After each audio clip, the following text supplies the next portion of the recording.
Para quem já escutou, assistiu as minhas conversas anteriores, eu já conversei que a reumatologia iniciou com as doenças articulares e depois evoluiu para doenças autoimunes, doenças difusas e várias doenças, inclusive sem comprometimento articular.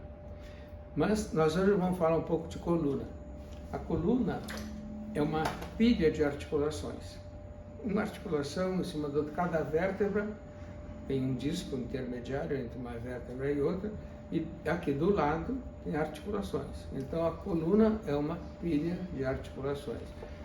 Isso não significa que toda doença da coluna é reumatismo, mas entre as doenças reumáticas, muitas delas comprometem a coluna. Nós podemos dividir essas manifestações da coluna em uma síndrome muito interessante, que eu gosto muito de dar aula, que se chama doença postural da coluna vertebral.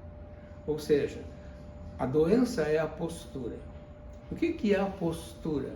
Em medicina, postura em coluna. É a coluna ereta, numa posição e numa função adequadas. E a gente pode comentar que má postura é aquela que faz com que uma pessoa tenha desconforto ou dor na coluna, começa na musculatura e nos ligamentos e não propriamente nos ossos, e esse desconforto, essa dor e inclusive fadiga também aparece após muito tempo numa mesma posição. Então, boa postura é aquela que permite a uma pessoa permanecer durante muito tempo numa mesma posição sem desconforto. Depois já seria cansaço, depois seria dor. E nós dividimos a coluna em 3 porções. A coluna cervical, que é a região do pescoço, a coluna dorsal, que é entre a 6ª vértebra, a 12ª, onde estão as costelas, e a coluna lombar. A coluna lombar é a que mais reclama, é a que tem mais carga. Vejam que uma grávida, a partir de um certo período da gravidez, quando o volume abdominal já está grande, ela com frequência está com as mãos na região lombar, em que a gente fala dor nas cadeiras ou dor nas costas. Na verdade, costas é onde tem costela. Costa seria a região dorsal. E a parte lombar, que é da 1ª à 5ª vértebra lombar, tem este nome, região lombar. Outra região que pode incomodar são as nádegas. Há 2 articulações nas nádegas, uma de cada lado, na bacia, chamada articulação sacroiliaca. E há uma doença em que as articulações sacroiliacas inflamam, como, em geral, a primeira manifestação. É um jovem que tem dor nas nádegas, principalmente à noite, não obrigatoriamente ao mesmo tempo, e ao longo da evolução vai aparecer dor também na coluna, em qualquer das 3 regiões da coluna. E esta doença se chama espondilite anquilosante.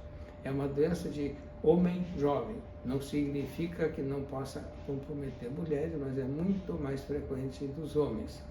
E começa jovem. E as alterações degenerativas, que é o próprio desgaste natural da coluna, vão acontecer naturalmente que mais tarde. Isto é a espondiloartrite ou espondiloartrose, que é a mesma coisa. Isto é uma alteração degenerativa. Mais tarde, lá pelos 50, 60 anos de idade, pode aparecer uma outra doença que também compromete bastante a coluna, chamada DISH. DISH é uma sigla americana, que quer dizer difuso, o I de idiopático seria sem causa conhecida, o S é de spine, coluna, e DISH, e o H de hiperostose, que seriam umas formações para fora a partir do desgaste do osso.